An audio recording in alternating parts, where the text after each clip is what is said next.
So let's talk about the alveolo-arterial gradient. This is another important concept in ABG, and we cannot talk about this AA gradient without talking about the alveolar gas equation. So let's talk about both in this video. Now I've already covered delta ratio in great details in my other video from my ABG series, and I'll link that video above as well as in the description box below. Do check it out. So what is the formula of alveolo-arterial or the AA gradient? It's P capital AO2 minus P small AO2. Now P capital AO2 is the partial pressure of oxygen inside the alveolus, and P small AO2 is the partial pressure of oxygen inside the artery, right? And the difference between these two is your alveolo-arterial gradient. Now you can say that whatever oxygen is coming in the alveolus is getting diffused into the blood.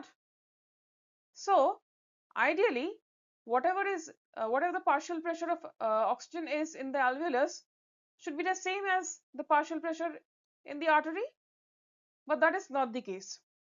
Even in young healthy adults, normal young healthy adults, the entire amount of oxygen in the alveolus does not get diffused out into the blood. The normal difference is 10 to 15 millimeters of mercury, right? And if you're seeing an ABG and you're getting some value, how do you know whether that is normal for that patient? One is you can, if it's a young person, you can simply use the cutoffs as 10 to 15. Otherwise, you can use the formula age by 4 plus 4. If the alveolar-arterial gradient is greater than that, then you have a problem. I will discuss that in a later slide. Also remember, the AA gradient rises by 1 millimeters of mercury per decade of life, right? So let's find out how we are going to calculate this in details. Now before we talk about the alveolar gas equation, remember I just now said the AA gradient or the alveolar-arterial gradient is P capital AO2 minus P small a O2. The P small AO2 or the partial pressure of oxygen in the blood or in the arterial blood is given in the ABG. You can get the value from ABG. Now how are we going to measure what is the partial pressure of oxygen in the alveolus? So for that we need the alveolar gas equation, right? Now the equation is the alveolar gas, that is the PaO2 equals PiO2 minus P small a CO2 by R. Now what are these? So PiO2 is the amount of or the partial pressure of oxygen in the atmospheric air or the air that the patient is breathing in, right? Now you can argue that the patient is breathing in this air in the atmosphere or say some artificial O2 source. So the partial pressure of oxygen that the patient is breathing in should be the same as the partial pressure of oxygen in the alveolus. Is that the case? No. Why? Let's say in the alveolus there is capacity for 100 gas molecules. So can I breathe in 100 oxygen in? I have space for 100. Can I take in 100 O2 molecules? The answer is no. Why? Because at the same time the alveolus is also getting CO2 from the venous blood. Let's say there are 20 CO2s coming from the venous blood. So can 100 O2 enter? No, only 80 O2 entered and the rest is 20 molecules of CO2. So the partial pressure has gotten reduced. It's not the same. 100 O2 molecules the partial pressure exerted by 100 O2 molecules is not the same as the partial pressure exerted by 80 O2 molecules, right? So, this reduction that the CO2 is causing is measured by this part, the P small a CO2 or the partial pressure of carbon dioxide in arterial blood by R. R is the respiratory, one second, R is the respiratory quotient, which is typically 0.8, right?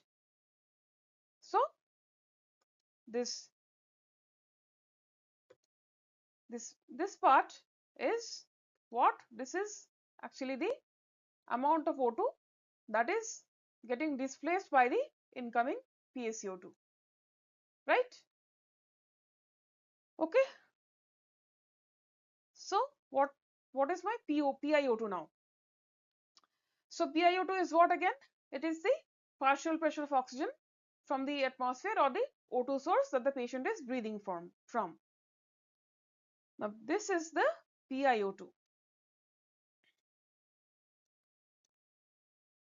PiO2 is given by FiO2 or the fraction of inspired oxygen. So, in room air, it's 21% into PB. PB is what? The atmospheric pressure or the barometric pressure.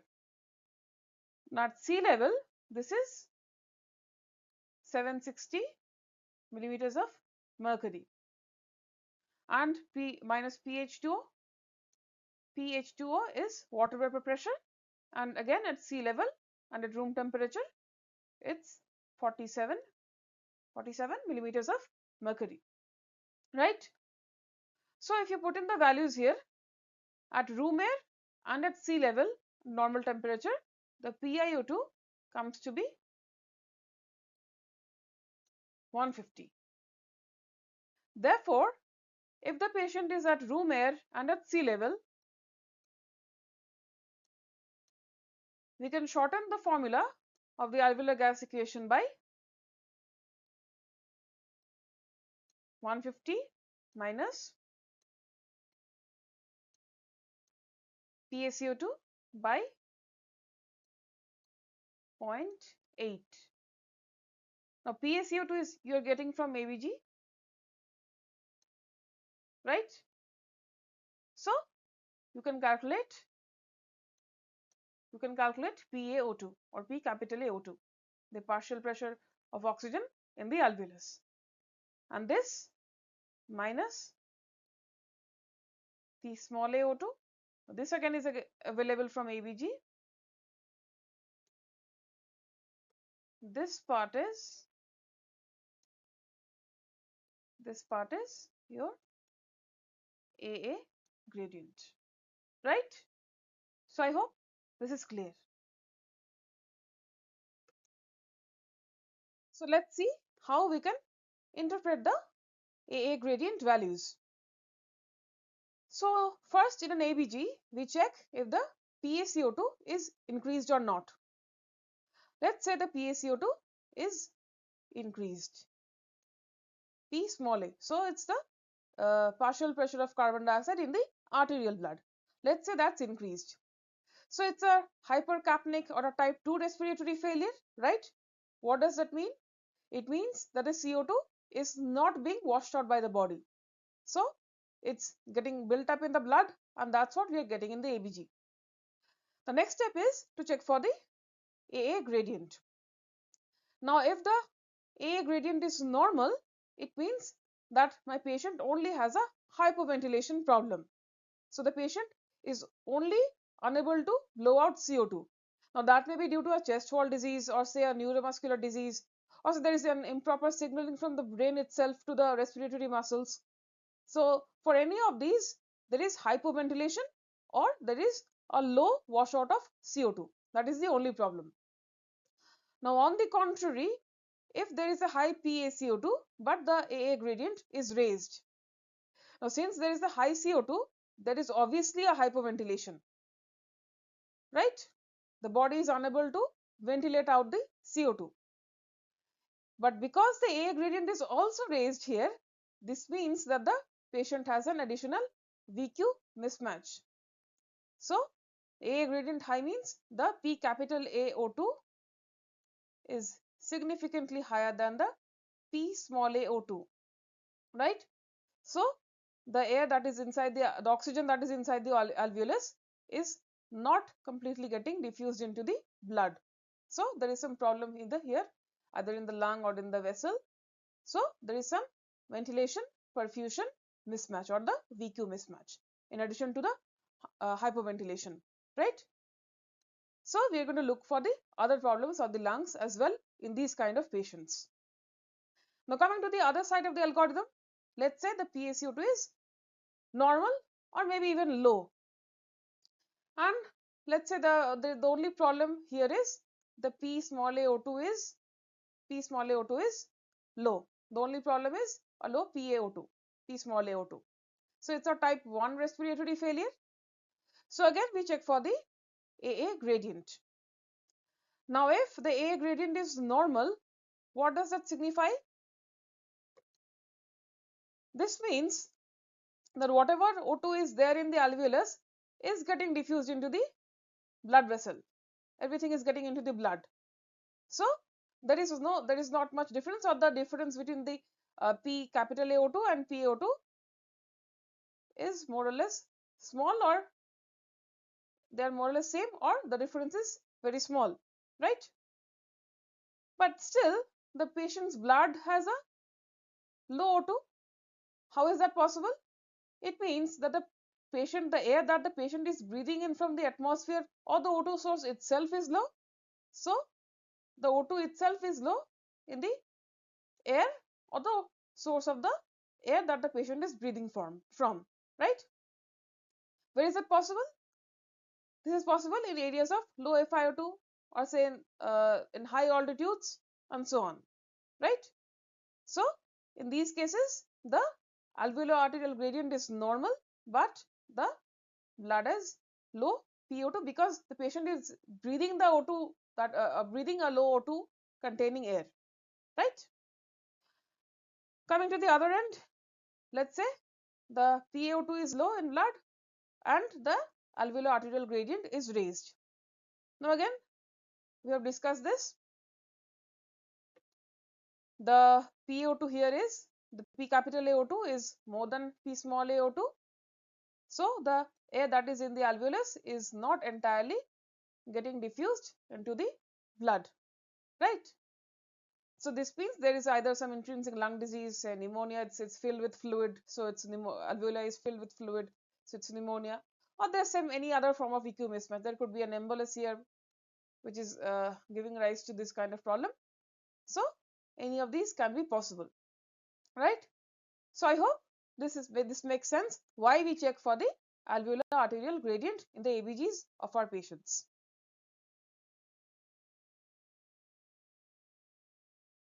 So let's come to a practice problem. Coming to this ABG, you can see the pH is low, PaCO2 is high, PaO2 is in the normal range. So let's calculate the A gradient. We'll discuss the rest of the ABG in a different video. So A gradient is what? P capital AO2 minus P small a O2, right? Now what I said is, in room air and at sea level we can shorten the formula of PaO2 as 150 minus P small a CO2 by 0.8. This entire thing minus P small a O2. Now PaCO2 is what here? 55. It's slightly raised, and PaO2 is 70. So this part roughly comes to be 81, and that's 70 in the ABG. So it's 11, right? So the A gradient is normal. The normal range is 10 to 15. So this is pretty much normal. So this is a PaCO2 is high and your A gradient is normal. What does this suggest?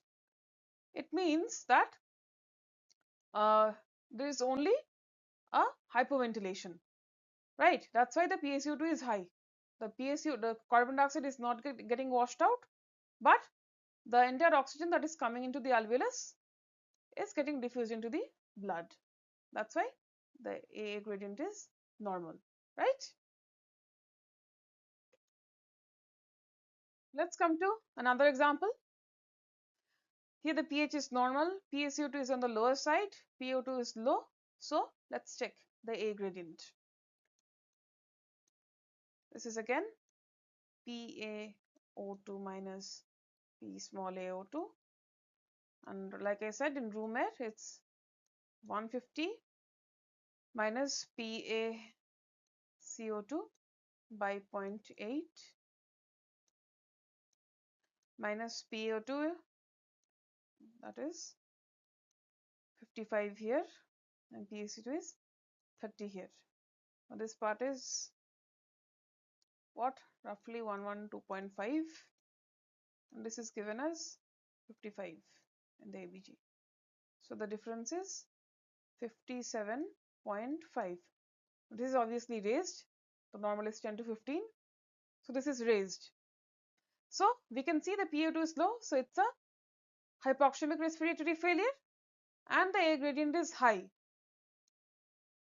So whatever air is coming in the alveolus is not entirely getting diffused into the arteries or in the blood, right? So this is the inference. Let's come to the last problem. The pH is low, so it's acidosis. PaCO2 is high, so it's likely respiratory acidosis, and the oxygen is normal. So let's calculate the A gradient.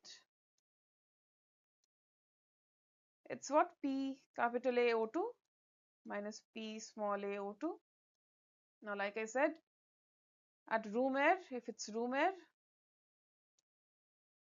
you can consider this as 150 minus P small a CO2 by 0.8, this minus PaO2. PaCO2 here is what? It's 60, and PaO2 is